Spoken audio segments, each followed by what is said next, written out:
"There's a door behind the painting," the little black girl whispered. Her voice barely cut through the heavy stillness of the William Estate's library, yet it struck like lightning into the silence. Jackson William glanced up from his tablet, eyebrows raised above his square-rimmed glasses. "What did you say, sweetheart?" Maya didn't answer at first. She stood on the Persian rug, head tilted toward the massive oil painting on the far wall, a grand portrait of the original William patriarch, painted in thick, self-important strokes. Her small hand hovered inches from the canvas. She could still hear it, that faint, mechanical click she'd heard twice now. Deliberate, metallic, like a lock disengaging from the other side. Jackson waited, but she didn't move. He finally stood, tugging at the cuff of his tailored flannel shirt. "Maya?" he asked, gentler this time. "What's going on?" "There's something back there," she said, looking up at him with wide eyes. "I heard it." He followed her gaze to the wall. "That painting's been up there for over 50 years. Probably just the old house settling." Maya didn't flinch. "No, it's not the house. It's something else." He gave a short chuckle, the kind that grown-ups use when they think children are imagining things, but his eyes softened as he crouched beside her. "This house creaks and groans like an old man in winter, but I promise, there's nothing behind that painting except plaster and wood." "But it clicked, Jackson. Twice." He tousled her curls. "You've got an imagination, I'll give you that." She frowned but didn't press further. Not yet. Later that night, Maya lay awake in her room under a thick quilt. The radiator hissed, the wind scratched at the windows, but none of those sounds made her sit up like the one she heard next to click, and the soft thud of movement coming from the floor below. She tiptoed out of bed, bare feet brushing across the cold hardwood floor, and crept to her door. The hallway was dark. Only the faint golden glow of a table lamp downstairs lit the banister's edge. She moved silently, avoiding the third step that creaked, and made her way to the library door. It stood slightly ajar. Inside, the painting remained, looming above the hearth. But the air felt different, tense, watchful. She stepped closer, heart pounding in her chest. With one fingertip, she touched the canvas. Nothing. Then again click. Clearer this time. Louder. The sound didn't come from the painting, it came from behind it. The next morning, during breakfast, she watched Jackson stir his coffee absent-mindedly as Edith, the silver-haired housekeeper, laid out warm cornbread and fried eggs. The smell of crisp bacon hung in the air, mixing with the sweet scent of maple syrup and something deeper tension. Edith smiled kindly at Maya as she poured her orange juice. "You sleep okay, darling?" Maya nodded slowly. "Do you know who painted the portrait in the library?" Edith's hand froze mid-pour. "Just for a second. Why do you ask?" "I heard something behind it." Edith resumed her pour. "Old houses have old secrets," she said quietly, then gave a gentle pat on Maya's shoulder. "Best not to poke at shadows you don't understand." "But what if they're trying to be seen?" Maya replied. That made Edith pause. She met Maya's gaze with eyes that had weathered many winters. "Not all truths are kind, sweetheart. Some are better left sleeping, but someone's still keeping them alive," Maya whispered. At that moment, Jackson cleared his throat from across the table. "Hey, Maya. I was thinking maybe we could check out the library later. Just the two of us. You can show me what you heard." Her face lit up. "Really?" He gave her a lopsided grin. "Really? You've convinced me to play detective for a day." And true to his word, that afternoon Jackson stood beside her in the library, staring at the painting. "It's a beautiful piece," he murmured, "though the guy looks like he never smiled a day in his life." Maya pointed. "Right there, behind it. I think there's a door." He sighed and pulled a stepladder over. "If you're right, we'll call Scooby-Doo and the gang. If you're wrong, I'm still buying you ice cream for being brave."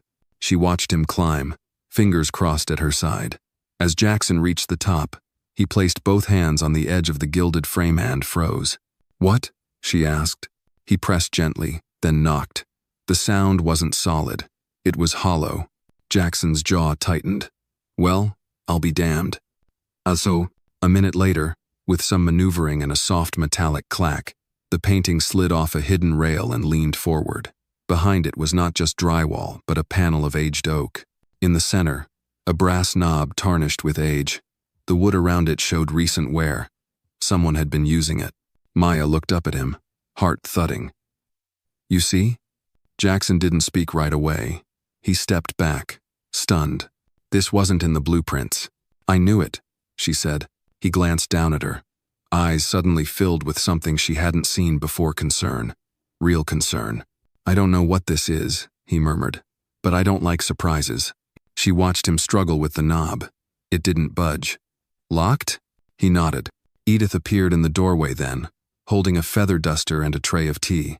Her eyes landed on the open space behind the painting and the door. She nearly dropped the tray. I told you, Maya said softly. There's a door. Edith's lips parted. You shouldn't have found that. Jackson frowned. You knew? Edith nodded, trembling. I hoped it would stay buried. But why hide a door? Jackson asked. Edith lowered her eyes. Because sometimes what's behind the door doesn't want to stay locked forever. Outside, the wind rustled the leafless trees. Inside, the William estate took a breath. And somewhere deep behind that wooden door, something old remembered it was not yet done. Where were you? When the girl whispered, There's a door behind the painting? Tell us in the comments, are you watching this alone? Or did someone else feel the chill too? And if that moment sent a shiver down your spine, tap, like, so we know you heard it too. The next morning, Maya was up before the sun. She had barely slept. The door behind the painting haunted her dreams, always slightly ajar but never open, always whispering but never speaking. She sat curled in the window seat of her room, staring down at the frost-glazed lawn of the William estate. The branches of the ancient oaks trembled in the wind like nervous fingers. She didn't know what was behind that door, but she knew it had been waiting a long time for someone like her. By the time she came down to the kitchen, Edith was already preparing breakfast. The familiar scent of butter and grits filled the air. The old woman moved slowly this morning, as if weighed down by something deeper than her years. Morning, sugar, Edith said gently, not turning around. Maya slid into her usual seat at the old farmhouse table, silent for a moment before she spoke. You knew it was there. Edith didn't respond right away. She poured hot water into a chipped teapot, then finally looked at Maya with tired eyes. I've served this house for nearly 4 decades. I've known about that door since the day I first walked through the front gates. Why didn't you tell anyone? Edith hesitated. Because some things are too heavy for truth alone to carry. Maya frowned. That doesn't make sense. No, baby, it doesn't. But that's how old secrets work. They rot in silence and shame, and after a while no one even remembers where the truth ends and the lie begins. Before Maya could answer, Jackson entered the kitchen, fully dressed, tie already knotted, coffee in hand. Morning, ladies, he said, pressing a kiss to Maya's forehead. She didn't smile. She just looked up at him. Did you sleep? Barely, he admitted. Spent half the night searching the house plans. That door? It's not in any document I can find.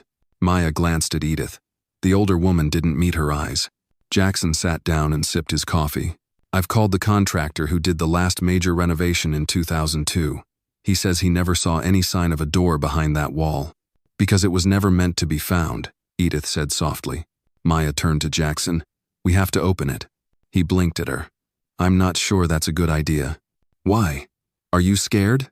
He gave a soft laugh. Scared? Number cautious? Yes. There could be anything behind that door. Structural instability, mold, electrical wiring. It's not just a mystery, Maya. It's a liability. Maya leaned forward. But what if it's not? What if it's something important, something someone wanted to stay hidden? Jackson looked at Edith again, then sighed. I'll have Samir take a look. Who's Samir? Maya asked. My tech guy. He's upgrading the estate's security system. Used to work cybersecurity for the Department of Defense. He's thorough. Maya nodded slowly. Okay, but I want to be there when you open it. Jackson gave her a look. We'll see. By mid-morning, Samir arrived. He was a wiry man in his late 20s with warm brown skin, square glasses, and an easy smile. He carried 2 duffel bags of gear and a laptop strapped to his back. Maya followed him closely as Jackson led him into the library. Whoa, Samir said, looking up at the massive oil painting, now propped against the far wall. This room is something else. Jackson pointed. That's the panel. It was hidden behind the painting. We haven't touched the door since last night. Samir knelt beside it and ran his fingers along the brass knob. He pulled out a small black device, like a tablet, and started scanning the surface. "No dust," he murmured. "Lock's been touched recently. Look, scratch marks around the keyhole." Maya's heart skipped. "So someone's been opening it?" Samir nodded. "Or at least trying. This isn't just old hardware. It's been maintained." Jackson crossed his arms. "You think someone else has been using it?" Samir gave him a look. "You said this house was unoccupied for nearly 5 years before you moved in, right?" Jackson nodded. "Well, someone's been down here since then. Maybe more than once." They spent the next hour inspecting the surrounding area. Samir brought out a fiber-optic camera and inserted it through a slim gap in the paneling near the lock. "There's a narrow passage," he said. "Stairs, maybe? Looks like stone. There's also— Wait, that's odd." "What?" Jackson asked. "Wiring," Samir said. "Modern. Someone ran a power line down there." Jackson's face hardened. "Are you telling me there's a powered space behind this wall and I didn't know about it?" "I'm telling you someone else knew." That afternoon, Jackson decided to call in a structural engineer to ensure the stairs were safe to explore. Maya watched from the kitchen table, chewing on the edge of her pencil as Jackson made arrangements. Her gut twisted. She didn't want professionals or drills or scanners. She wanted answers. Later that night, Maya wandered back to the library. The room was dark except for the glow from the fireplace. She sat cross-legged on the floor, staring at the sealed door. The brass handle gleamed faintly in the firelight. "What are you?" she whispered. Footsteps behind her made her jump. Edith stood in the doorway, holding a folded blanket. "You shouldn't be in here alone. I couldn't sleep." Edith came in, sat beside her, and draped the blanket across her shoulders. They sat in silence for a while, the fire crackling behind them. "Did you ever open it?" Maya asked. "No," Edith replied. "I was warned not to." "By who?" Edith didn't answer right away. "Your grandfather. When I first started working here, he said the William family had rooms they'd rather no one remembered." "Why?" "Because they were built for things no one wanted to see." Maya turned toward her. "Do you believe that?" Edith looked at her. "I believe a house this old carries the weight of everything done inside it, good or bad. I believe some rooms remember more than people do." Maya thought about that as she stared at the door. She wasn't scared, not really, not of the room, but she was scared of what it might mean, of what it might change. She wasn't just a girl in a big house anymore. She was a girl who had heard something no one else did, and now, she was the only one who couldn't unhear it. The next morning, Jackson was on the phone with the County Historical Society, arguing over whether the estate had any hidden architectural features on public record.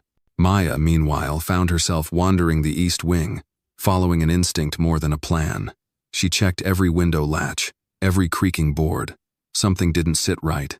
She stopped in front of a closed guest room door. Bianca Laramithi Estate's new design consultant had left her coat here the day before. Maya reached for the knob. It wasn't locked. She stepped inside. The room was dark, heavy with lavender scent and the faint hint of perfume. A tablet sat on the writing desk, still glowing. Maya glanced toward the hallway, then walked over. The screen displayed a 3D render of the house's layout, but not the current layout. This one was older, a digital reconstruction of the estate's original architecture, and on the far right corner, labeled faintly in gray, storage sub, level, access via library. Maya's breath caught. She looked again. The hidden door was marked, and it was named Vault. She backed away, heart racing. Bianca knew. She knew the door existed and she had plans. Maya didn't touch anything else. She tiptoed back out and quietly shut the door behind her. That night, she lay in bed staring at the ceiling, mind spinning. Bianca wasn't just redesigning rooms. She was investigating the house from the inside out. And Maya was certain now someone had opened that door before her. Someone who didn't want it locked again. But she also knew one more thing. She wasn't imagining anything. She was finally seeing what no one else dared to look at. And tomorrow, no matter what anyone said, she was going to open that door. Maya stood in front of the door again the next morning. This time, she wasn't alone. Jackson stood beside her with his arms crossed, wearing a navy sweater over his dress shirt, and a look that was equal parts curiosity and dread. Samir crouched beside the panel with his tools laid out across a nearby chair. Edith hovered near the fireplace, her hands nervously wringing a dish towel she refused to put down. "You're sure about this?" Jackson asked, his voice low. "No," Samir replied, adjusting his glasses. "But if we don't check, someone else will. Someone less cautious." Maya didn't say a word. She kept her eyes fixed on the door. The brass knob looked dull in the morning light, but something about it still shimmered as if it were waiting to be turned.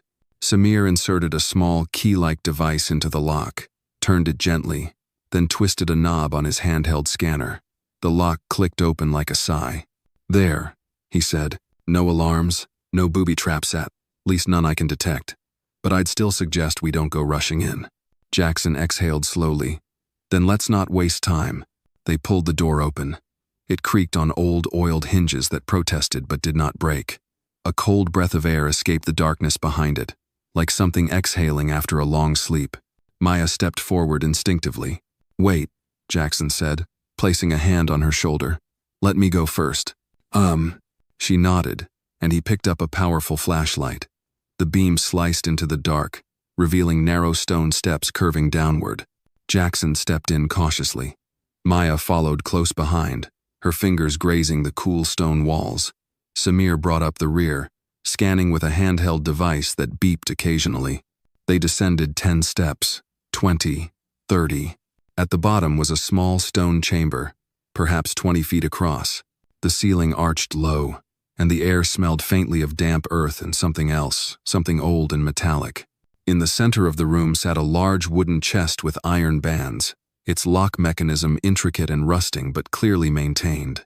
Around it were wooden crates, tattered canvas bags, and what looked like piles of discolored cloth. Maya's eyes landed on something dark smeared across the floor-long dried stains that formed chaotic arcs and streaks. She moved closer. "Is that blood?" Samir crouched and examined the markings. "Old. Very old. But yeah, probably." Jackson stood over the chest, flashlight fixed on the lock.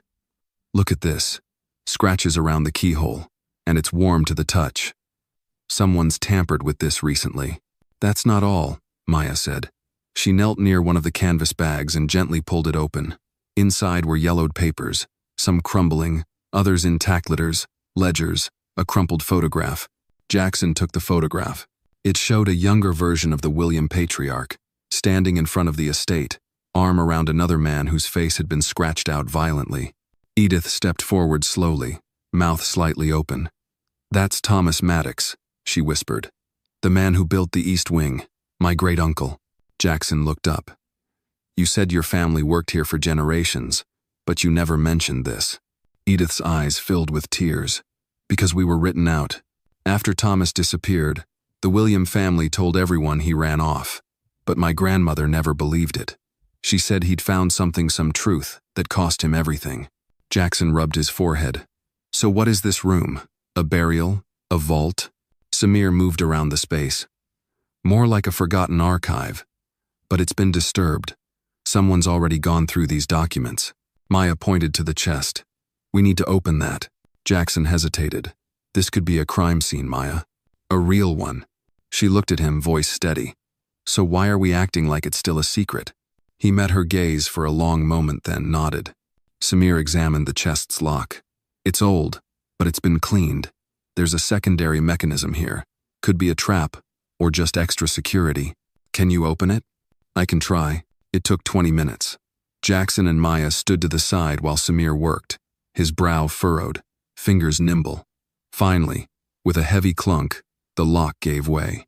He slowly lifted the lid. Inside were stacks of documents bound in red ribbon.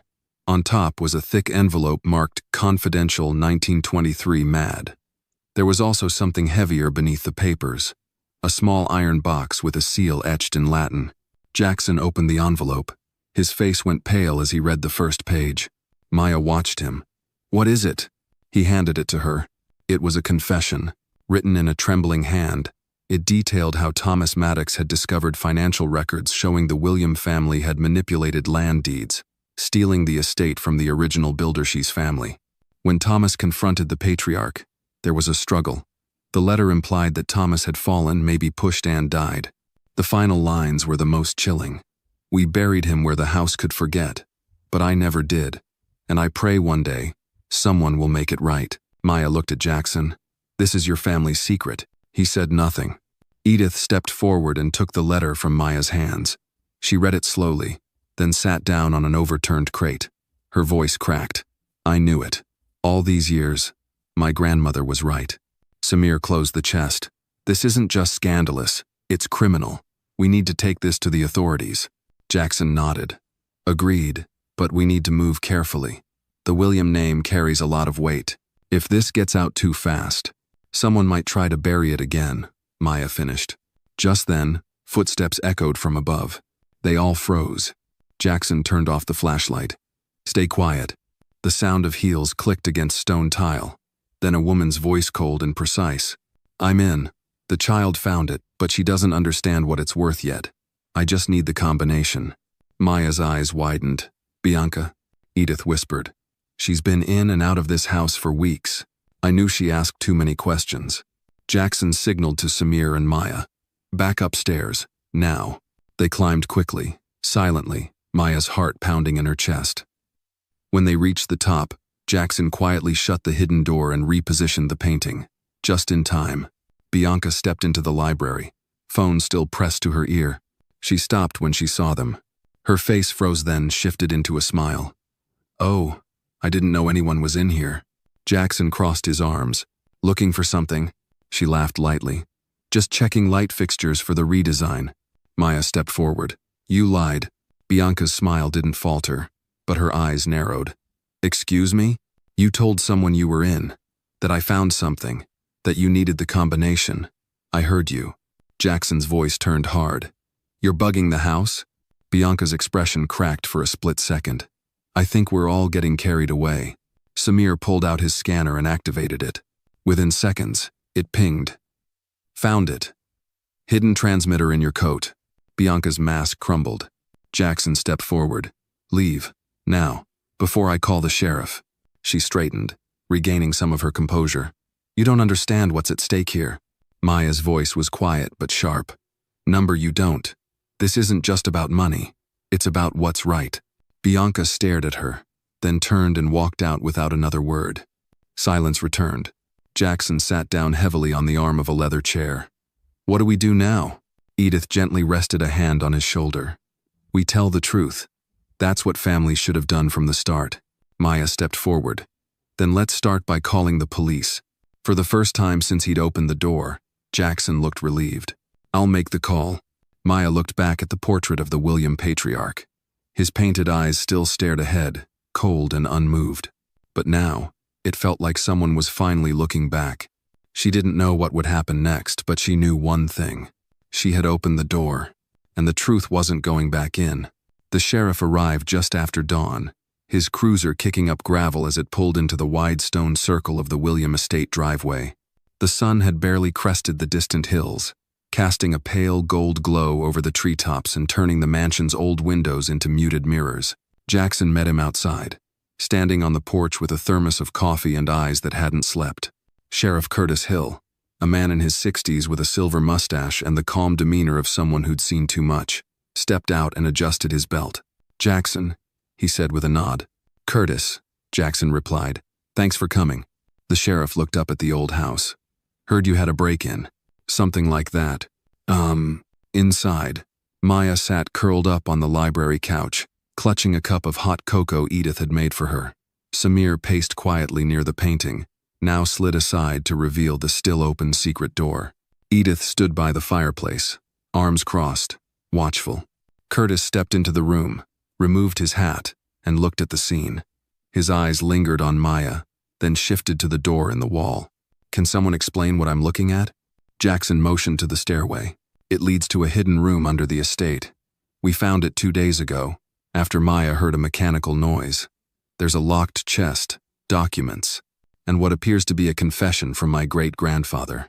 Curtis arched a brow. Confession to what? Land theft, possibly murder. That made the room go still. Even Samir stopped pacing. Curtis turned to Maya. And you found it? She nodded. I heard the gears clicking behind the painting. I kept hearing them. Curtis rubbed his jaw. I'll need to see the documents. Jackson handed him the envelope. Curtis flipped through it slowly. As his eyes moved across the yellowed pages, his expression darkened. When he finished, he exhaled hard and handed it back. "Where's the chest?" "Still downstairs," Samir said. "I can show you." "No need yet," Curtis said. "I'll get a deputy out here with evidence bags and a camera crew. You'll need to hand everything over." Maya sat up straighter. "Will there be an investigation?" Curtis looked at her. "There will be a review. But this is a private estate, Maya, and these documents are nearly 100 years old." "So that means what? Nothing happens?" she asked, her voice trembling but steady. Curtis's tone turned softer. "It means this falls into complicated territory. If there was a murder, the suspect's been dead for decades. And the statute of limitations on land fraud doesn't mean it shouldn't be acknowledged." Jackson cut in. "People were hurt. An entire family erased from the history of this house." Curtis looked at him long and hard. "You're the William heir, Jackson. You're sitting on a legacy that built half this county. You really want to stir this pot?" "I didn't stir it," Jackson said coldly. "It was already boiling. We just lifted the lid." Curtis sighed and put his hat back on. "I'll do what I can, but don't expect the DA to prioritize something this old." He turned and left, leaving behind more silence than he took with him. After the door shut, Samir muttered, "He's going to bury it." Edith didn't say anything. She sat down, rubbing her hands as if trying to warm them from a deeper cold. Maya walked to the window and looked out toward the tree line. "So what now?" Jackson stood near the hearth, staring into the fading embers. "We don't wait."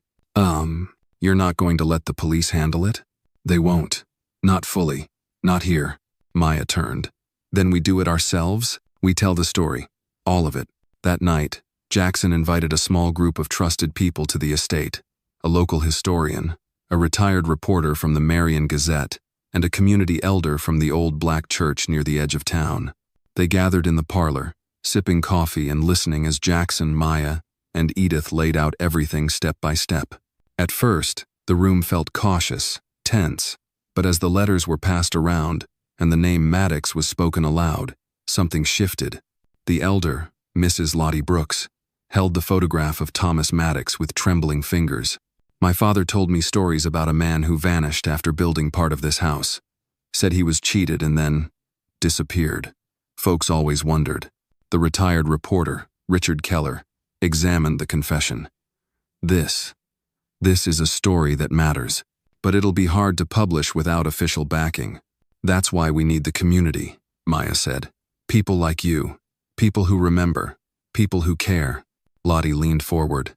"Child, I've been waiting 50 years for someone in that house to speak the truth. You may just be the one we needed." Richard nodded. "We publish this in the Gazette's digital section. Forget the old channels. Let the people see it first. No gatekeepers." Jackson added, "We'll back it up with a video. We'll show the room, the documents, the photo. We'll narrate the story start to finish." Richard looked at him. "And you're ready to put the William name on it?" Jackson met his gaze. "It's already on the crime. Time it stood on the truth." And so, over the course of a week, the estate became a quiet production set. Samir helped digitize the documents. Edith provided oral history that had never been recorded. Maya, with Jackson's help, scripted the story firm, honest, emotional. On the 7th night, they released the video. It opened with Maya, sitting in the library. Her voice was soft but steady. "My name is Maya William. I am 9 years old, and I found a door behind a painting that changed everything." The footage cut to Jackson, who gave a short history of the estate, then to the hidden chamber. Close-ups of the confession, the photograph, the lock on the chestal of it presented with solemn, quiet clarity. Then Edith appeared. "My family served this house for 4 generations. We were promised dignity. What we got was silence. This is our story, too." The video ended with the camera resting on the painting of the William patriarch. A slow zoom in on his eyes, then fade to black. The response was immediate. Comments flooded in. Shares exploded across local feeds. The Gazette's site crashed under the traffic. People were angry. People were grieving. But mostly they were awake. 3 days later, the mayor issued a statement. The County Historical Society requested access to the William Estate archives, and a small but determined group of residents formed a community council to investigate suppressed histories across the region. Curtis called Jackson. "I saw the video," he said, voice tight. "I'm sure you did. You should have come to me first." "I did," Jackson replied. "You walked out. There was silence on the line. Then, be careful. Not everyone wants these old ghosts disturbed." "Then they shouldn't have buried them in my walls," Jackson said and hung up. That night, Maya sat on the porch with Edith, watching fireflies drift over the lawn. "You did something powerful," Edith said. Maya looked down. "I just heard the door." "Yes," Edith said, placing a hand on her shoulder. "But you opened it." Inside, Jackson stood by the portrait of his ancestor. He looked at the man's painted face and whispered, "This house belongs to truth now." And for the first time in decades, the mansion felt less like a tom band, more like a home. By the end of the week, the video had amassed over 2 million views. What began as a family revelation had become something larger and awakening. People from all over the state, and even beyond, began reaching out. Descendants of laborers, historians, amateur archivists, and teachers. Some came to learn, others came to remember. But one message stood out.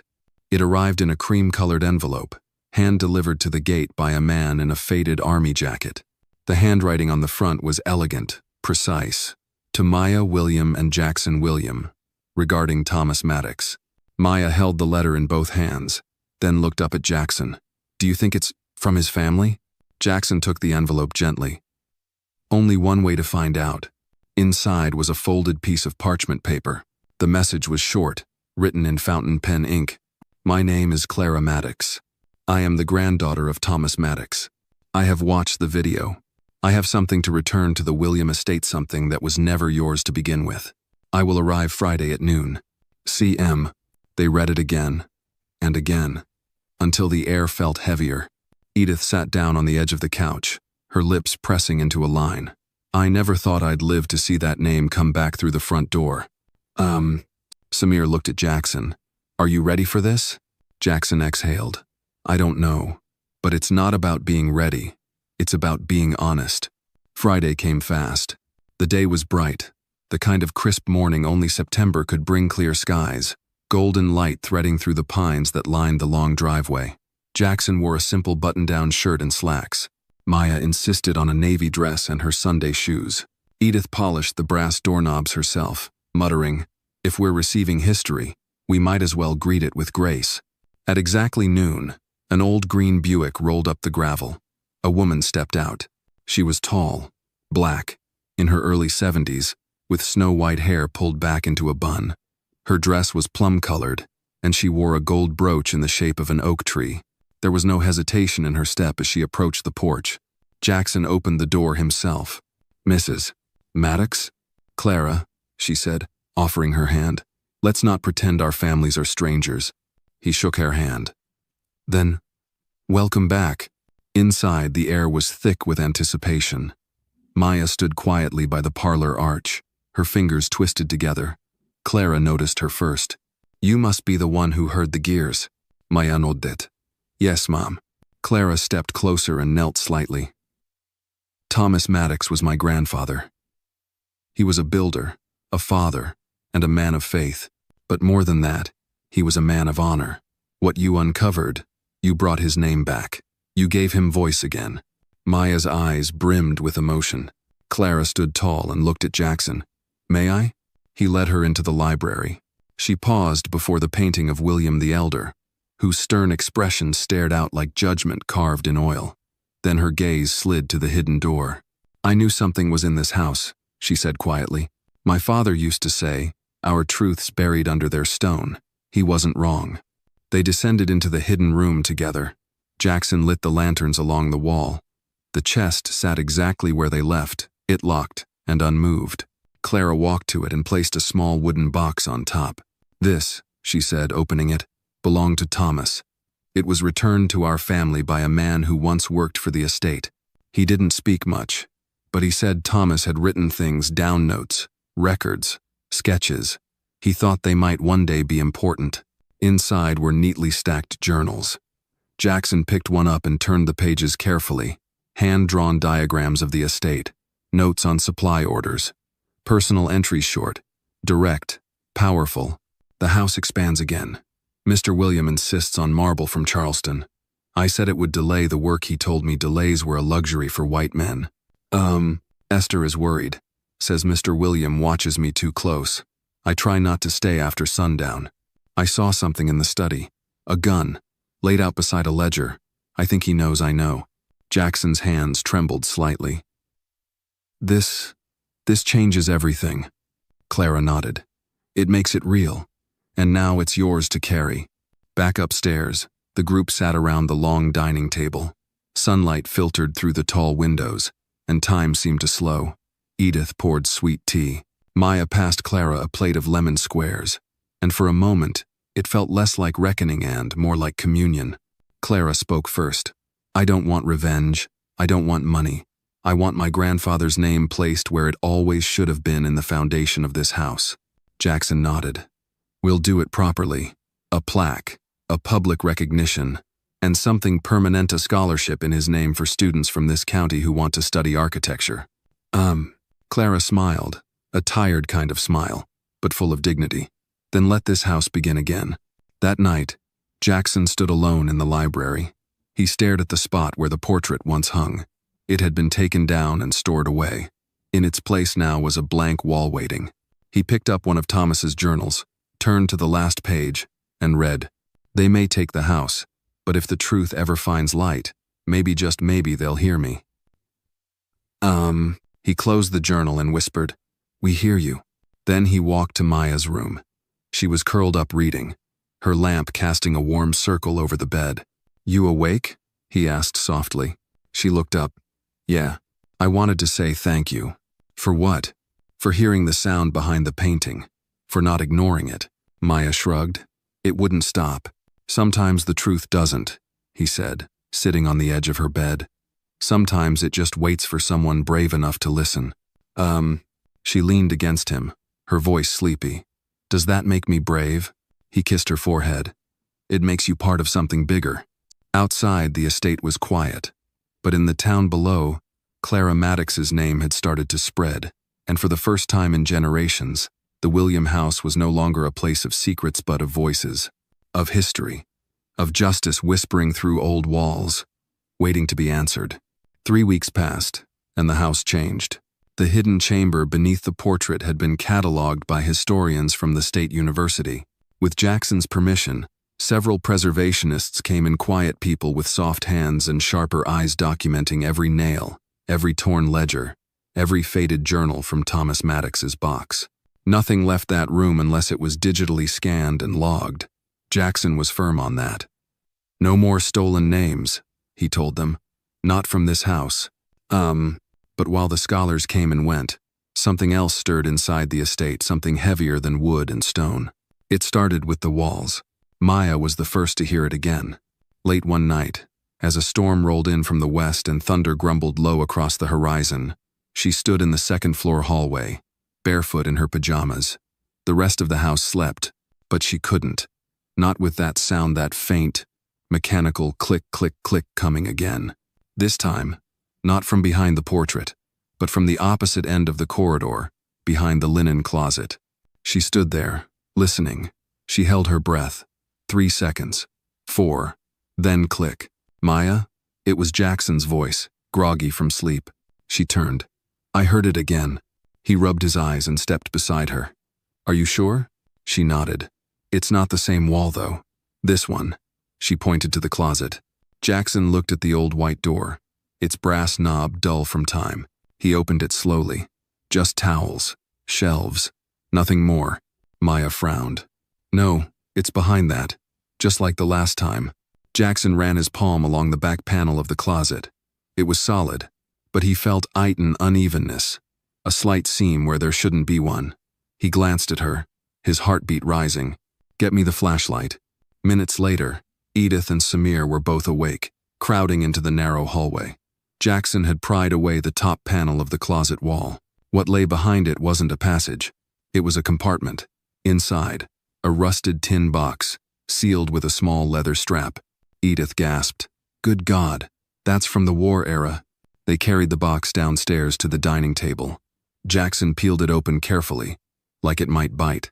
Inside, letters, dozens, all addressed to Mr. James William, the son of the original patriarch. Maya leaned closer. "Who's James?" Edith whispered. "The heir, the one who never took over. He left for war in 1944 and never came back. They said he died at sea." Jackson picked up the top letter and read the return address. His face went pale. "Fort Devens, Massachusetts." Samir narrowed his eyes. "That's a U.S. Army hospital. That's where they sent soldiers when they couldn't send them home." They opened the first letter. "The 12th of October, 1945. Dear Father, I am alive. I know this is not what you expected, but I could not return to a house that turned men like Thomas Maddox into ghosts. I have married. Her name is Lydia. She is kind, brilliant, and yes, she is black. I know what this means to you. I know the weight of the family name, but I won't pass that weight on to our children. I will not. Do with this letter what you will.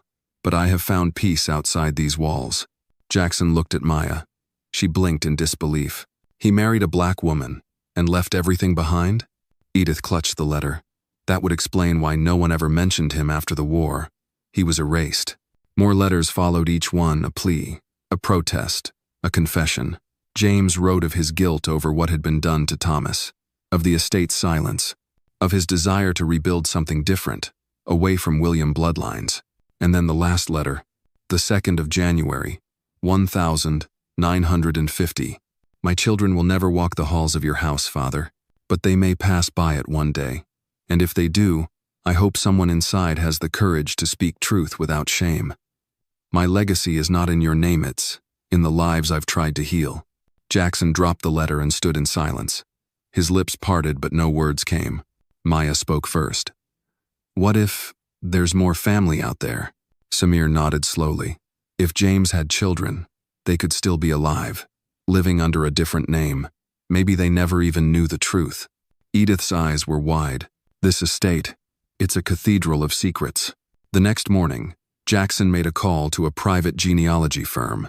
Within days, a team arrived to begin building out the William family tree from James's branch. DNA kits were dispatched, church records scoured, ship manifests reviewed. Piece by piece, a new history began to take form. Then came the name. Elias Matthews, the lead researcher said, holding up a photo. Born in 1972, grandson of James William, lives in Chicago, owns a contracting business, served in the Marines. Jackson stared at the Imagine older black man with gray temples, standing in front of a red brick community center. There was something in the eyes, familiar, quiet, steady. "He has no idea who he is, does he?" Jackson asked. The researcher shook her head. "We don't think so. We believe his mother James's daughter changed her surname after a break with the family. She died in the early 2000s. Jackson closed the folder. Then it's time he knew. They drafted a letter. Not an invitation. A truth. "Dear Mr. Matthews, we believe you may be the direct descendant of James William, son of the William family of Savannah, Georgia. We have recovered documents and letters confirming a long-buried history, one that directly concerns your grandfather and ours. This is not a demand. It is a door. We hope you choose to walk through it. You will be welcomed with dignity and respect." 2 weeks later, a reply came not in paper, but in footsteps. Elias Matthews stood at the estate gate, suitcase in hand. Maya was the first to greet him. "You came," she said softly. Elias gave a half smile. It felt like the kind of door you don't close. They gathered in the library. Elias looked around, his eyes scanning the shelves, the ceiling beams, the old rug underfoot. He nodded once. "I've built places like this," he said, "but never walked through one knowing it had my blood in the wood." Jackson stepped forward. "You don't owe us anything, but we owe you the truth." They told him everything. Thomas Maddox, the hidden room, James's letters, the scholarship fund, Clara's visit, Maya's voice. When they were done, Elias sat in silence for a long time. Then he said, "It matters that you called me, but it matters more that you listened to a girl who heard a noise behind a wall." He looked at Maya. "Thank you for listening." She beamed. That night, Elias stayed in the guest room on the 2nd floor. Jackson walked past the door later, hearing the soft creak of floorboards and the hush of footsteps tracing old paths. He paused. From inside the room, Elias's voice. My grandfather left you behind, but tonight, I carry you forward." Jackson blinked back the tears. Outside, the night air was warm, crickets hummed, and somewhere in the quiet bones of the house, a hidden gear clicked once then stopped, like an old truth finally coming to rest. The next morning dawned with a golden stillness. Dew glistened on the front lawn of the William estate like fine dust from a forgotten age. Inside, the house stirred awake not with noise, but with presence. Elias Matthews, now known to all as the rightful grandson of James William, stood in the breakfast room, a fresh pot of coffee steaming in front of him, but untouched. He wasn't here for luxury. He was here to listen. Across from him sat Jackson William, a man slowly unlearning the weight of pride. His eyes were drawn to the creases on Elias's hands that had built homes and cradled children and, more recently, opened the letter that changed everything. "I've been thinking," Elias said quietly, "about all the things my grandfather wanted to say, but didn't. Letters left unsent, questions unanswered." Jackson folded his hands together. "I think it's time we find those voices." Later that day, with Maya once again leading them, this time armed with a flashlight and a sense of mission, they ventured deeper into the house. Not just the visible rooms, but the forgotten ones. The basement pantry sealed off after a flood decades ago, the attic storage under dusty drop cloths, even the crawl space behind the old study. It was in that study, behind the boarded-up fireplace, that they discovered a narrow cavity. Jackson pried the loose bricks free, and what tumbled out was not treasure but memory. A metal filing box, aged and rattling. Inside it, more letters. But these were not James's. These were from Lydia. They were dated between 1946 and 1949, each one addressed to her husband, James William. Each one returned, unopened. The first was stained with tears.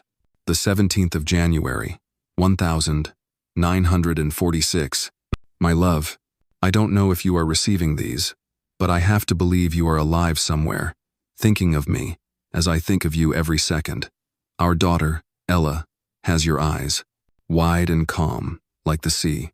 She hums when she sleeps, something you used to do when you were deep in thought. I tell her stories about you. I tell her you are brave and kind and that you chose peace over silence. Please come back to us, or send word, anything." Maya pressed the letter to her chest. "They never saw each other again?" Edith shook her head. "She must have sent them after he left the South, and someone in this house made sure James never saw them." Jackson's jaw tightened. "Probably my grandfather. He controlled the mail." Letter after letter poured out. In one, Lydia spoke of moving north to avoid suspicion. In another, she described Ella's first steps, her first word, star. Then came the final letter. The 24th of December, 1949. "James, this will be my last letter. Not because I love you any less, but because hope has become too heavy to carry alone. I will raise Ella to be strong, to never fear the truth. And if she ever finds this house, I pray someone inside will finally open a door. For you, for us, for her." Elias stood frozen. "My mother, she never told me." She may have never known about these letters," Jackson said, voice low. "They were hidden, buried." Samir, quiet until now, finally spoke. "These aren't just letters. They're testimonies." And they were silenced. Jackson nodded slowly. "Then we give them voice." That night, Jackson sat alone at his study desk. In front of him lay one of Lydia's letters. He placed a voice recorder beside it and began to read, softly but clearly. His voice wavered at first, but steadied. Then he read the next, and the next. Over the next week, the estate transformed into something else, part archive, part reckoning. Maya organized the letters with Edith, carefully laminating and labeling them. Elias contributed old photos from his attic in Chicago. Together, they began to construct the missing tree of the William family. Not the one printed in gilt-edged books, but the living one, the true one.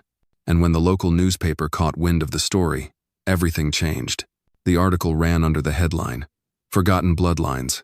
A Southern Family Faces Its Past." It detailed the discovery of Thomas Maddox's hidden chamber, James's defiant letters, and the reunion with Elias Matthews. But what caught the most attention was Maya. The reporter had spoken to her gently, not expecting much from a child. But Maya's words, simple and solemn, became the story's closing paragraph. I heard something behind the wall, and I thought, if someone's voice is stuck there, maybe we should listen. The next day, the estate phone rang nonstop. Strangers from across the country offered support, shared stories of their own buried legacies. A teacher from Michigan donated copies of her students' essays on forgotten Black veterans. A retired lawyer from New Orleans offered pro bono help to preserve and publish the William Matthews letters. And then a voice from the past called. Her name was Evelyn Maddox. She was Thomas Maddox's great-granddaughter. I read the article, she said, her voice shaky. My grandfather never spoke of his father, only that he died working for a man who never looked him in the eye. But now I know who he meant. Jackson invited her to visit. Evelyn arrived a week later. She was in her 60s, tall and graceful, with piercing brown eyes and a steady gait. When she stepped into the chamber beneath the portrait, her hands trembled. He died in this house, she whispered, running her fingers across the wooden cot, the faded photograph of Thomas's wife. And none of us ever knew. Jackson stood beside her. We're not asking for forgiveness. We're asking to make it right. She turned to him. Then tell his story. Loud, clear, and don't put your name first. Evelyn stayed for dinner that evening. The table was long. The plates mismatched, some modern, some old family china, but everyone found a place. Maya sat beside Elias. Edith offered sweet tea. Samir carved the roast. Evelyn brought a bottle of wine from her own collection. They didn't talk about history. They made new history. After dinner, Maya asked Elias, "Are you going to stay?" Elias looked around the table, then out the window at the estate he never expected to find. "I think I've been staying for 70 years. I just didn't know where." He turned to Jackson. "What do you want to do with all this?" Jackson didn't hesitate. "Build something. A foundation. Scholarships for descendants of every servant, every worker who was silenced. Rename the library after Thomas Maddox. And the estate, it'll be opened to the public. A museum of what wasn't, what should have been." Elias nodded. "Then I'll help." That night, in the quiet of the estate, Maya sat by the fire and traced her finger across an old photograph of James and Lydia. She looked up at the ceiling, as if it might whisper back. "Thank you," she said softly. And in the old wood above her, a breeze moved not with secrets this time, but with peace. The morning sun spilled gently through the lace curtains in the guest room where Elias now stayed. His hands, calloused and strong from decades of carpentry and community work, ran across the smooth edges of an old picture frame he'd found the night before. Inside it, a faded photograph of Lydia holding a baby girl, standing on a dusty road with an old wooden fence behind her. He recognized the backdrop. It wasn't far from where his childhood home once stood before the city turned it into a parking lot. That photo wasn't just history. It was memory, solidified. Downstairs, Maya waited in the drawing room with Edith, her fingers flipping nervously through a scrapbook they'd started. "Do you think people will believe it all?" Maya asked, her voice soft but steady. "They don't need to believe it," Edith replied gently. "They just need to listen. You already did the hard part, honey. You heard the voices nobody else could." Meanwhile, Jackson Williams stood in the center of the grand hallway, facing the portrait of his great-grandfather again. Only this time, it was no longer the intimidating guardian of a proud blood lineage, was a lie, staring back at him. Behind that oil-painted stare, they had found a prison, a love buried, a truth gagged. The house no longer felt like his, but maybe that was the point. He turned as Evelyn Maddox entered from the rear hall, carrying a yellowed folder she had brought from her own family's archive. She walked with a cane now, but her spine was straight. "I found something," she said, "that might explain more about Thomas." Inside the folder were payroll ledgers, photographs, and a typed document marked confidential from 1933. Jackson scanned the top. "William Estate, Construction Department, Labor Assignment Notes." He read aloud. "Worker 78B. Maddox, Thomas, assigned to sub-foundation work due to political threat seen as agitating for equal pay. Recommendation: isolate, remove from rotation." Elias's jaw tightened. They buried him in the walls long before he died. Samir stood silently in the corner, taking notes. "This isn't just one family's secret," he said. "It's a pattern. Suppression woven into brick and wood." By noon, the house was filled with boxes, documents, half-assembled displays, and a growing sense of urgency. Jackson had made a decision. They would open the estate not just as a museum, but as a center for truth-telling, a place where the unspoken stories of marginalized voices could breathe. It would be called the Maddox Williams Center for Historical Justice. "We need more than rooms and plaques," Elias said as they walked through the old gallery hall. "We need a wall of names." Jackson paused. "Names?" "Yeah," Elias said. "For every servant, every silenced worker, every mother who wrote a letter that never got sent, every voice that never got put on paper. Even if all we know is the pain they left behind, we honor that." And that's how the Wall of Witnesses was born. Edith began scouring old staff records. Evelyn contacted families in Alabama and Georgia, whose grandparents had once worked for the William estate. Samir created a submission portal online, and Maya wrote the opening inscription. To those who were buried behind walls, under titles, between lines of ledgers, and under the weight of silence, we hear you now. As the project progressed, something remarkable began to happen. People started showing up. Quietly at first, a woman in her 80s who held a faded apron her grandmother once wore while cleaning the estate. A young black veteran who believed his great-grandfather was one of the gardeners. Even former employees of the William family, some with guilt, some with gratitude, came back to speak. And then, a surprise. One afternoon, a sleek black Lincoln pulled up to the estate gate. A well-dressed man in his 50s stepped out. He wore a dark, tailored coat and carried a briefcase. But his eyes were what drew attention. Sharp, observant, wounded. "I'm Derek Vaughn," he said, shaking Jackson's hand. "My mother was Helen Vaughnsh, was Lydia's cousin. She used to babysit for Lydia when she lived up north." Jackson blinked. "Are you saying?" "I'm saying I have letters. Lydia sent my mother copies of her originals. She knew someone might intercept them." The room fell into a hush as Derek opened the case and laid out the letters. These weren't like the ones found in the box.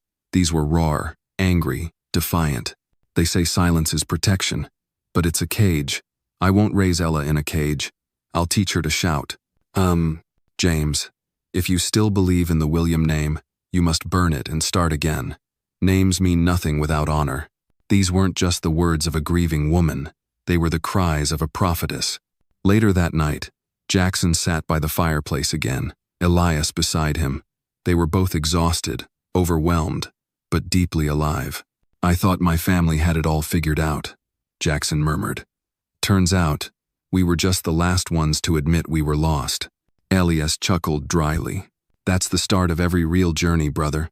Outside, Maya and Edith walked along the front path where they had planted a row of small oak trees. One for Thomas, one for Lydia, one for Ella. "Do you think trees remember?" Maya asked. Edith looked at her. "I think they carry things, just like we do, and if we're lucky, they pass it on." As the chapter of secrets began to close, a new one opened where truth no longer had to sneak through cracks in the wall. It could stand in the sunlight, tall and proud, with names etched in stone. By the end of that week, the estate welcomed its first group of schoolchildren from Savannah. They were quiet at first, fidgety, as all children are. But when Maya stood up in front of the portrait of the founding William patriarch and began telling the real story, not the curated one, but the layered, painful, beautiful truth, they listened. And then one boy raised his hand. "Why didn't anyone tell us this before?" Maya took a breath. "Because some stories take a long time to be heard, and some voices need a small girl to whisper first." The boy nodded, wide-eyed. That night, as twilight settled over the estate and the leaves rustled like parchment, the house didn't feel haunted anymore. It felt alive. The air that morning was different still, but heavy with meaning. There was no rain, no bird song, just the distant sound of wind pressing against the window panes. Inside the William estate's great hall, final preparations for the dedication ceremony were underway. Chairs had been arranged in careful rows beneath the grand chandelier, and beneath them, a freshly laid slab of polished marble reflected the names etched by hand: Lydia Maddox, Thomas Maddox, Ella Maddox. Dozens more, each one a story, a silence broken. Jackson Williams stood at the far end of the hall, staring at the wall. His reflection mingled with the names behind the glass. He wore a dark suit and a red Teehee's father's tie, the one he used to wear during corporate takeovers.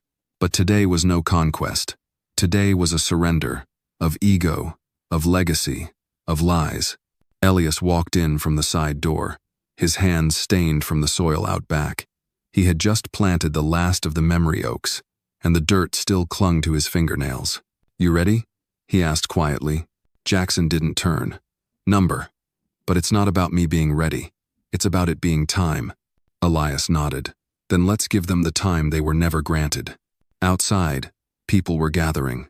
Not just family and friends, but reporters, historians, neighbors black, white, young, old. A retired librarian from Macon brought a hand-stitched quilt she said had once belonged to her aunt, who worked as a cook on the estate. A woman in a military uniform saluted the name of her grandfather, listed under Grounds Crew Supervisor, 1,942, 1,945. And the children, dozens of them from the local school, stood with handmade signs that read, "We hear you now." Maya William held one of the programs in her small hands. She had insisted on printing them herself, and each one included a short poem she had written. "They tried to hide your name in wood. They buried it beneath the floor. But truth has roots too thick to die, and now we build you a front door." Her words would open the ceremony.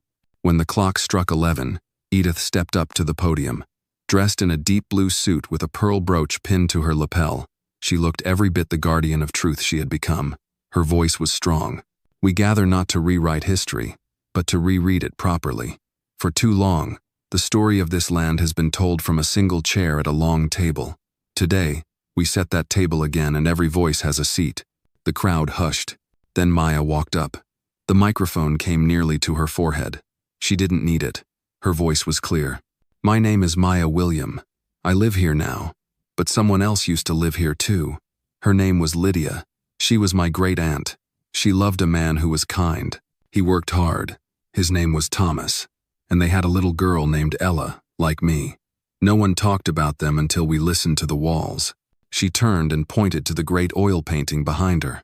"And this man, he founded the William family. But his story wasn't the only one that mattered. Now, we tell everyone's story." Applause.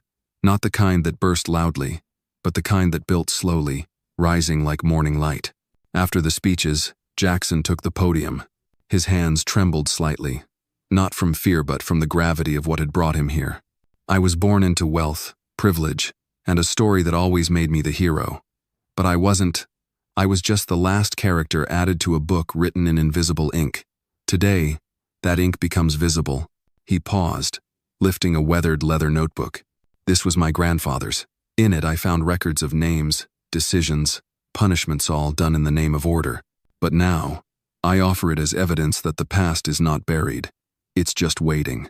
He stepped down, walked over to the wall of names, and placed the notebook on a small podium beside it. Then, in an unscripted gesture, he knelt. Not as a show, not for the cameras, but because some stories demand we lower ourselves before we can rise. The crowd stood in silence. Suddenly, from the back of the room, a man's voice called out, "That's my father's name." Heads turned. An elderly black man in a gray vest stepped forward, tears in his eyes. "Samuel Henry Maddox. That's my father. You found him." Elias moved quickly and embraced the man. "Welcome home, brother." After the ceremony, guests wandered the grounds. Some sat quietly near the oak trees. Others read the stories printed beneath each photograph in the gallery room. A few wept. Most just breathed deeply, as though the air itself had been waiting to change. Inside the study, Evelyn Maddox stood beside the old fireplace, staring at the mirror that had once hidden the secret door. Her fingers traced the frame, remembering. Jackson joined her. "I remember when I first walked in here," he said. "This place felt cold, like something was watching." She nodded. "It wasn't watching. It was waiting." He looked at her. "Evelyn, I need to ask, why did you come back? After all these years?" She smiled sadly. "Because silence eats memory, and I wasn't going to let my family be forgotten again." He placed a hand on her shoulder. "We won't forget. Not anymore." As dusk began to fall, Maya returned to the portrait. She looked up at it one last time. Then, as if answering a silent call, she walked toward the mirror. The secret door had been sealed now, a plaque in its place, but Maya knelt and whispered something against the wood. "I kept my promise, Aunt Lydia." In the kitchen, Edith stirred a pot of gumbo. The aroma filled the air-smoked sausage, okra, bay leaf. Guests were invited to eat, to share stories, to stay. Elias passed out bowls while Jackson poured sweet tea with lemon, just like Lydia used to make. At one point, Samir turned to Jackson. "You know," he said, "we could publish this. Not just the records, but the story, the whole thing." Jackson nodded slowly. "Let's do it. But not as a William memoir, as a Maddox testimony." That night, as the estate settled under moonlight, music played from an old phonograph in the living room, something soft, jazz, maybe, from another time. Maya danced barefoot with Edith, her giggles echoing through the hall, and somewhere deep in the walls, no longer hidden, no longer feared, the house exhaled. 2 days after the ceremony, the William estate no longer felt like just a house. It breathed with new purpose.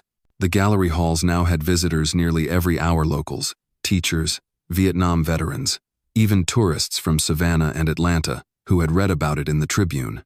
The marble wall of names had become more than a tribute, it was a magnet for stories, each name drawing out forgotten voices like ghosts finally being acknowledged. But beneath all the healing, another current stirred. Maya sat at the grand dining table, crayons scattered around her as she worked on a thank you card for Evelyn. Her little hand moved carefully across the paper, drawing a sunflower and a small key. Jackson watched from the hallway, holding a fresh cup of coffee, his face caught somewhere between awe and worry. "She's different," he said softly to Edith, who had come up behind him with a folded blanket. Edith leaned against the doorframe. "She's always been different, but now you're finally seeing it." He nodded. "I just keep thinking about how she knew about the door, the mirror, the whispers. She sensed it all." Edith looked at him. "Children like Maya, they don't guess, they remember." Downstairs, Elias was in the study, going through a shipment of old documents that had just arrived from the Historical Commission. Among the files were scanned photographs, church records, letters from sharecroppers. But one envelope, yellowed and sealed with wax, stood out. It bore no return address, just one word in cursive ink: redemption. He opened it carefully. Inside was a single page. No greeting, no signature. Only, "The floor beneath the staircase still sings, and the stone that was never turned hides the breath of the dead." His hands went cold. He turned the page over blank. Immediately, he stood and walked up to the main hall where the central staircase spiraled upward like a rib cage. He tapped his knuckles along each tread. Nothing. Then, halfway up, he pressed his ear to the wood. A faint hum, mechanical, rhythmic, not natural, not from age. He called out, "Jackson, you need to see this." Moments later, Jackson, Edith, and Maya stood beside Elias as he pointed at the 8th step from the base. "This one," Elias said. "There's something under it." They brought in tools and gently pried up the step. Beneath it lay a hidden cavity lined with tin and wires. Inside, a small metal box sat nestled in dust. Jackson opened it slowly, revealing a spool of magnetic audio tape, wrapped in paper marked 1959, Night of the Burn. "Ugh." Maya tilted her head. "That's the fire Grandpa said never happened." Jackson's face tightened, because the family said it was a lightning strike. But maybe it wasn't. They took the tape to Samir, who had stayed behind to help archive. Using old equipment from the local college, he threaded the tape and began playback. The sound crackled, hissed, then voices came through, panicked, overlapping. "They're locking them in.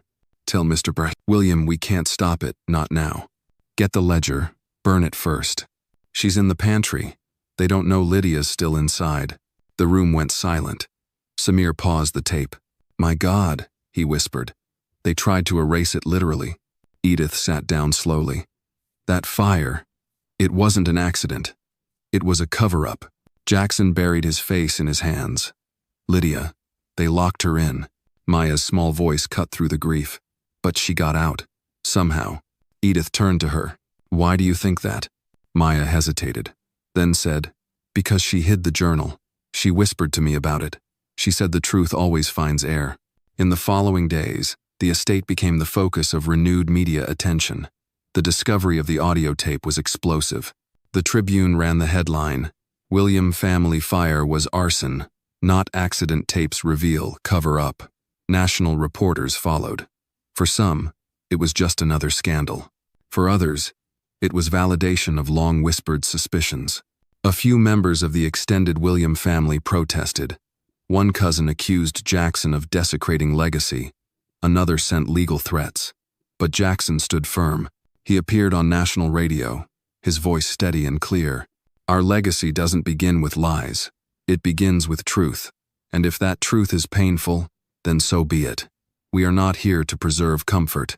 We are here to honor the cost." Edith, too, gave an interview to a prominent podcast. "This isn't about guilt. It's about courage. About listening to walls and mirrors and children like Maya. If we don't speak for the dead, we become their jailers." But amid the swelling attention, an unexpected message arrived. It came in the form of a handwritten letter, signed only with the initials JD. The handwriting was shaky, old.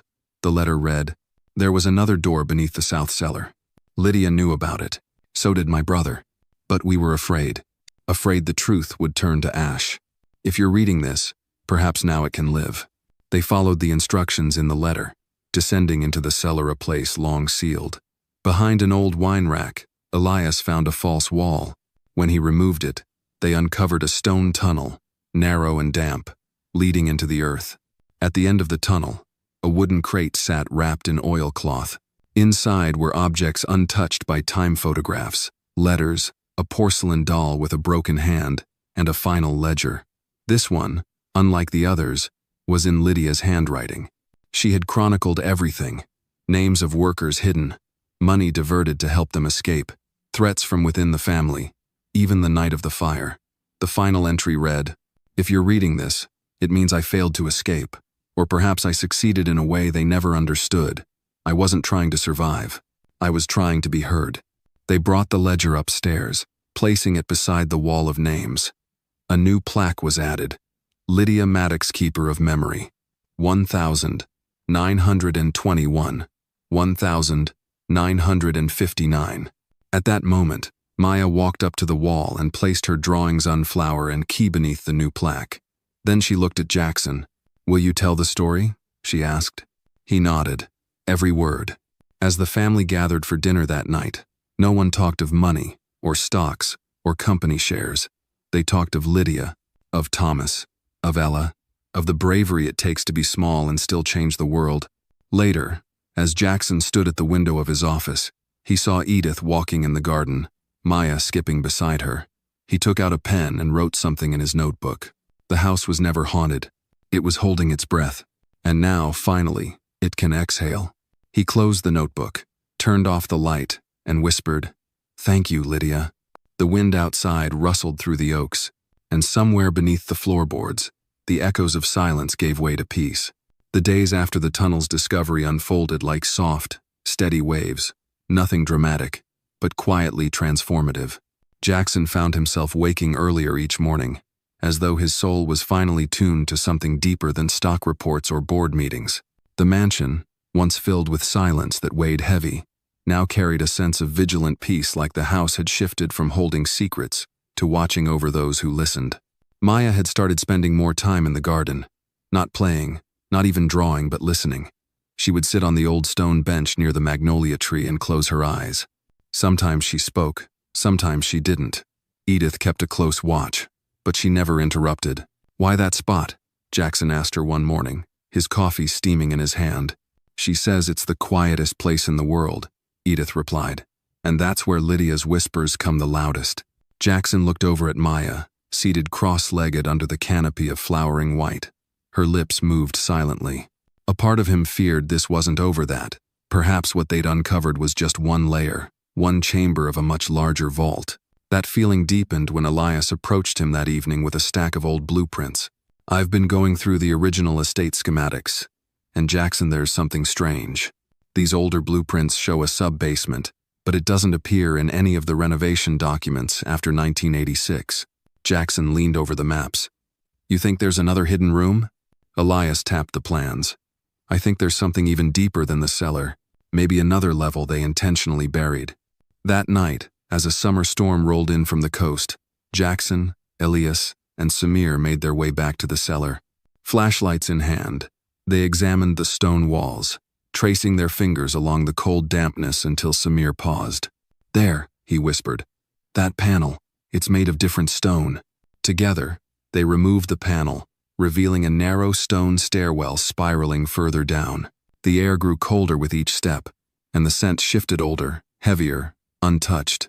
At the bottom, they found it. A single steel door, rusted at the hinges, sealed shut with a chain and a lock older than any they'd seen in the house. Elias stepped forward and tried the key he had found with Lydia's journal. It clicked. When the door opened, the light caught something unexpected. Walls lined with filing cabinets, black metal shelves filled with boxes, and a desk in the corner with a dusty rotary phone. This was an office, Jackson muttered. A records room. They stepped in, brushing off the dust, opening drawer after drawer. Inside were documents stamped confidential, ledgers marked in 2 sets of handwriting, and sealed envelopes addressed to names no one recognized. One file, in particular, stopped Jackson cold. It had his grandfather's name on it, Reginald William, and a document titled Contingency Agreements Project Elmsworth. He read through it, each word cutting deeper than the last. The document outlined a private deal between Reginald and 3 regional industrial heads, agreeing to cover up the deaths of workers in exchange for political favors and land exchanges. Attached was a photograph of a burned structuria wooden dormitory housing black farmhands. A single sentence under the photo read, "Do not let this reach Savannah Tribune." Jackson dropped the paper. He knew. He was part of it. Elias looked pale. These weren't just mistakes. These were decisions. For a long while, no one spoke. Then Maya's voice echoed softly from the top of the stairwell. "Dad?" Jackson turned, heart racing. "Maya, how did you?" "I followed the light. The house told me where you went." He climbed up to meet her. She held something in her Hansa-framed photograph, dusty but intact. It was Lydia, younger, smiling, standing beside a woman no one in the family had ever identified. "She told me to find this," Maya said, her voice certain. She said the woman next to her. She was her sister. She helped hide the workers. Jackson took the photo gently. "We didn't even know Lydia had a sister." Maya nodded, because they made everyone forget her. Back upstairs, Jackson gathered the family and the team. "We have a choice to make," he told them. "We can stop here, with the truth we've found, or we can bring it all out. The names, the letters, the crimes, all of it." Edith stood. "There's no choice. You finish what Lydia started." Over the following week, they digitized every document, cataloged every box, and partnered with a local Black History archive to publish the findings. A press release was prepared, this time not by lawyers or PR consultants, but by Maya. She dictated it slowly to Jackson, who typed every word. This house belonged to people who did wrong, but they also left behind people who did right. You can't separate them, but you can choose which voice to listen to. We choose Lydia's. The press conference was scheduled for a Friday morning. National media had picked up the story again. The Tribune, NPR, even a documentary crew from Netflix requested interviews. As Jackson prepared to speak, he stood before the mirror in Lydia's old bedroom. Not the one behind which the first door had been found. This was her personal mirror, cracked at the corner, its glass fogged with age. He stared at his reflection. "You carry the name. Now carry the weight." Downstairs, reporters gathered under the grand chandelier. Maya stood beside Edith, holding a bouquet of fresh magnolias. Samir and Elias stood behind the podium, their shoulders squared, ready to back every word. Jackson stepped up to the microphone. "My name is Jackson William, and for too long, that name was used to bury the truth. Today, we dig it up not to shame, but to heal. This estate is no longer a symbol of legacy. It is a witness, and we are the ones who must testify." He paused. A little girl led us to a door. Behind it were whispers, lies, and loss. But beyond that door was also something else: hope. The kind of hope that speaks even when you try to silence it. There were tears, applause, and one quiet moment when the power flickered slightly just for a second and Maya smiled. "She heard you," she whispered to her father. That night, as the family sat outside under the stars, Jackson looked around, Edith pouring sweet tea, Elias laughing with Samir over something in the newspaper, Maya, asleep on his shoulder, her sunflower drawing folded neatly in her lap. The house no longer loomed in the background. It stood gently, as if watching, as if resting. And for the first time, Jackson believed what Maya had said at the very beginning. The house isn't haunted, it's hurt. Now, it was healing. Autumn came gently to the William estate. The trees began to shed their summer bravado in favor of amber humility, and the air carried that crispness only October could affair a kind of memory in every breath. It was the first fall in years that Jackson didn't dread. Instead of preparing to close up the house for the season, he kept the windows open, the lights on, the doors unlocked. For once, the house felt less like a museum of inherited sins and more like a home willing to forgive. One morning, Maya stood by the oil painting again of the original patriarch, the founder of the William legacy. Her tiny hand reached out as it had that first day. Jackson stood behind her, watching. "She says it's time," Maya whispered. Jackson knelt beside her. "Time for what, sweet girl?" "To paint over him." He smiled softly, unsure if it was a joke. "You mean, the painting?" Maya nodded with solemn certainty. "He had his time, but it's someone else's turn to stand on the wall." Jackson looked up at the thick brushstrokes, the arrogance in the man's chin, the smugness in the angle of his eyes. His ancestors had lived under that stare for generations. "Whose turn do you think it is?" Maya didn't hesitate. "Lydia's." The next week, a local artist, black, middle-aged, from Savannah, arrived at the mansion with her easel and her brushes. Her name was Darlene Cotton, and when she saw the space, she smiled and simply said, "It's about damn time." For 2 days, she worked in silence, Maya watching beside her. On the third day, Jackson joined, then Edith. Then, unexpectedly, so did Mr. Turner from the library in town, and the young barista who had once served Maya hot chocolate during her therapy sessions. Community gathered, as if called by an invisible bell.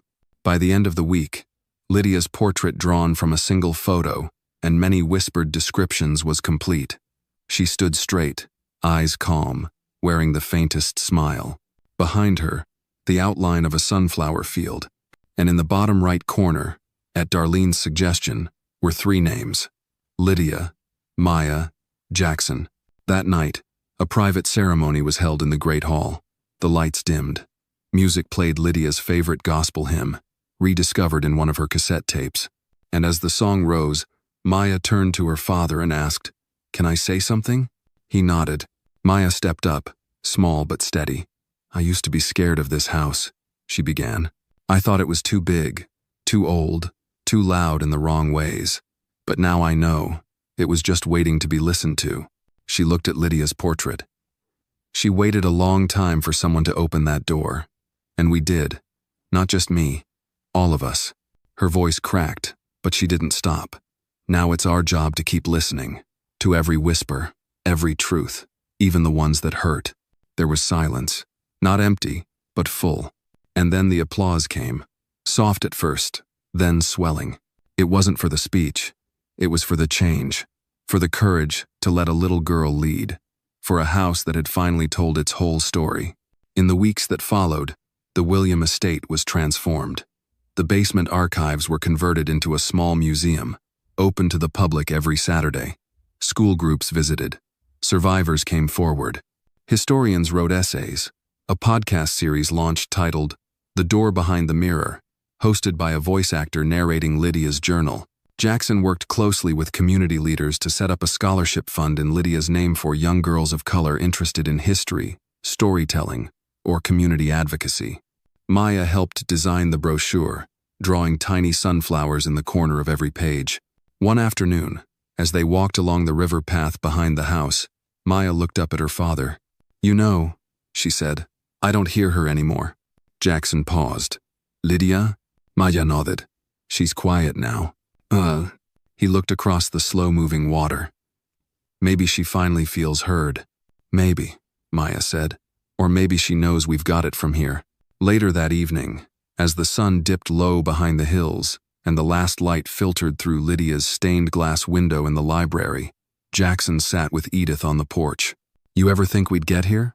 She asked, sipping sweet tea. Not in 100 years, Jackson replied. But here we are.